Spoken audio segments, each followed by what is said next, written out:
What's up YouTube, Dal here from Zephyr, and today I am bringing you a dangerous Dark World control profile. That's right, I was asked about if a Dark World control deck was possible, and it certainly is. So I'm going to take you through the profile, show you everything we've got, explain why it's built the way that it is, and tell you what you can change out should you want to. With all of that out of the way, please smash that like button, hit that notification bell, and subscribe so you don't miss out on any more upcoming content. Now let's dive headfirst into the profile. Now, of course, pretty standard on a Dark World lineup. Like I've said before, there is very few examples I can possibly think of that you would be playing any less or any different ratios from this here. Of your triple Rainbow, triple Genta, triple Snow, and double Grepher. Some people do play 3 Grepher. I think that may be a little bit too much. I feel that 2 is the perfect number. Then for the other one-offs that we play for the Dark Worlds, in this build I've gone with 1 beige and 1 brow, purely because we are no longer playing the dangers. You need to make sure that when you're discarding a card, you still have an effect that's going to get you a monster on the board, it's going to give you a draw, and the best thing about this is if you were to activate something like the Ken and Gen, which I feel is just a mandatory staple, it's basically a custom Dark World card without Dark World in its name, you can get a double draw off of the back of brow, and so on and so forth. Then, of course, I still play the 1 gold and the 1 silver. I didn't want the deck to lose its competitive nature, so it still has that ability to hand loop if you've got that ability to do so. It's not its primary focus anymore. The idea is that you could cut these or one of these out, and it's just to get an additional monster or an additional body on the board to help you build up your Link plays. Now, obviously, again, you don't need to focus on that as much. The way the deck is now built is that it does utilize stuff like skill drain. It does utilize stuff like more board control, more back row hate, everything in between. So being able to hand rip your opponent is not the primary objective here. The idea is to get a monster to your opponent's side of the board so that they cannot evenly you and blow out your entire board alongside lightning storms and imperms, while then being able to set up your skill drain plays, stronger boss monsters, and just ways of being able to draw through your deck without needing to rely on the dangers.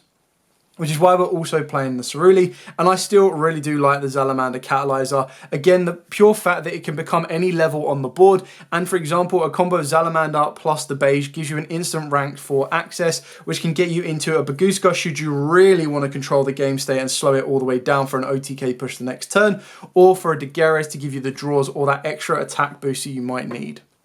So that's it for the Dark World-esque cards. The other cards, of course, or the other monsters that I am playing is, of course, the Ken and the Gen. Like, this engine's just, it's too good. It's like absolutely insane for the deck. I know there are a lot of people that argue, well, surely playing something like Lava Golem is better, and arguably to help break you a board, Lava Golem is better.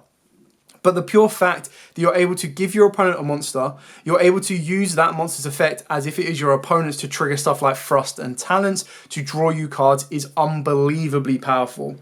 The deck does not rely on its normal summon, which is why you can very easily have something like Lava Golem in the side deck, or if you want to have Lava Golem in the main deck, you can do. The only issue is a control deck, more times than not, wants to be going first, and you can't really go first successfully with Lava Golem. It's mainly a go second card. So that's why you need to be a little bit more cautious, and that's why obviously we're favouring the Gen and the Ken over anything else. Moving on to the spells, unfortunately it is a control deck, so if you want to be building this deck as control as you possibly can, you will need to play Triple Tactics Thrust. The reason for that is it just gives you more direct access to your control trap cards and your control spell cards. So it's really, really important. Obviously you can kind of change it a little bit and go less reliant on the thrust and go more draw power if you want to. The only thing that you would put in replace of this is either you would double up the cards I'm going to show you that are singles of, or you would be ultimately pushing them in a different direction. So for the cards that you can play that Triple Tactics Thrust can set/search or drag down, I quite like this. Again, a lot of people don't like it because you still give your opponent that draw, but I feel a lot of people undervalue the amount of importance that hand knowledge is.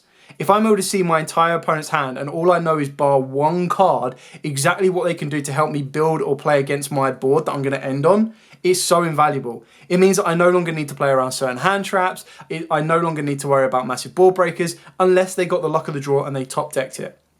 For example, if I activate Drag Down to the Grave, I look at my opponent's hand and they've got Harpy's Feather Duster in there, I'm going to take that away. Or if I look at my opponent's hand and I know they've got loads of spells in there, I'm going to try and focus more so on trying to get to Eradicator, because then I can Eradicate the board out and I know they're not going to be able to play. Of course, Dark Corridor, we wish it was a Dark World card, but unfortunately it is not. You can play this at 2 if you want to. I feel 1 is the okay ratio for me personally. That's just my particular play style. Again, entirely up to you. You can very easily play this at 2 and then not play Drag Down if you want to. Card Destruction, incredibly broken in the deck. Triple Tactics, Talents. More times than not, you're going to go Tactics to Talents. And then you look at your opponent's hand anyway, so you get the same effect that Drag Down gets you. You just don't get the draw off the back of it. Entirely up to you. But it's obviously great to break a board as well. The other 2 cards that we can play off of the back of Frost is Eradicator. This is just insanely powerful. Like, you're playing a control build of this deck, so that when you're able to get a Greffa or a Rainbow to the board and you're just going to go, right, cool, I'm just going to leave it there. If you're able to flip Eradicator, tribute it off, and then completely wipe out your opponent's trap strategy or spell strategy, you're ultimately 9 times out of 10 going to win that game.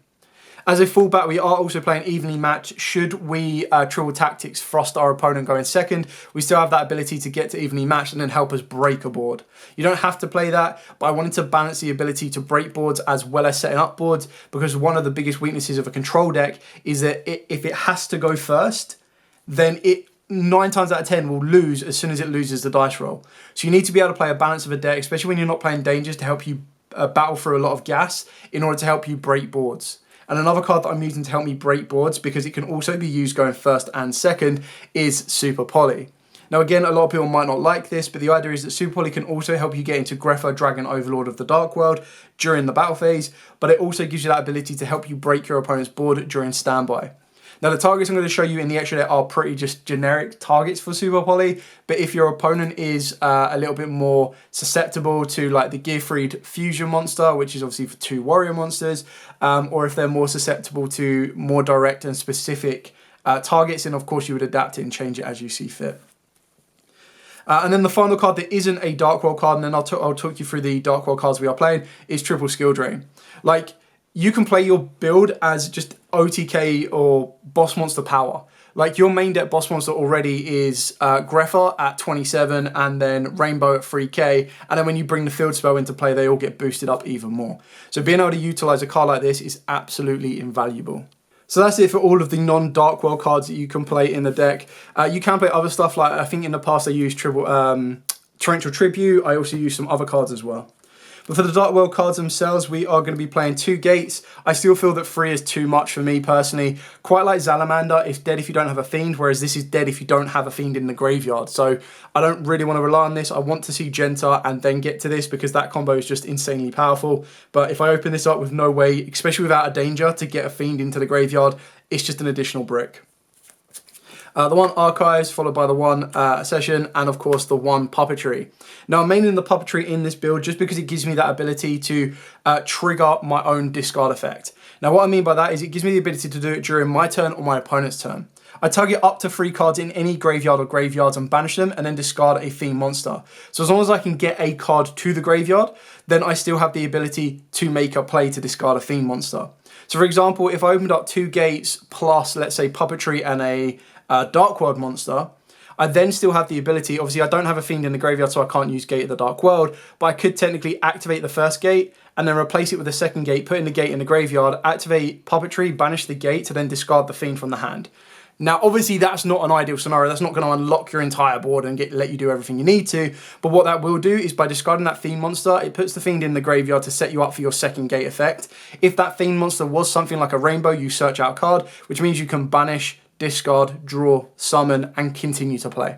Not ideal scenarios, but even then, Puppetry can then just be as good, being able to disrupt your opponent as like a technical triple call by the grave. Your opponent's trying to revive stuff in the graveyard, spin stuff back, you name it. Not to mention, if your opponent's trying to get advantage off of the back of a Bestial, you can actually just get rid of the targets and go from there.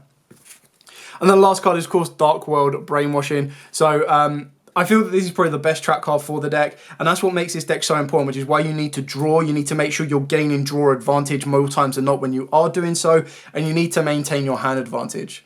So when your opponent activates a monster effect, if you have 3 or more cards in your hand, which is really annoying restriction, why did it have to be that way? But it is what it is.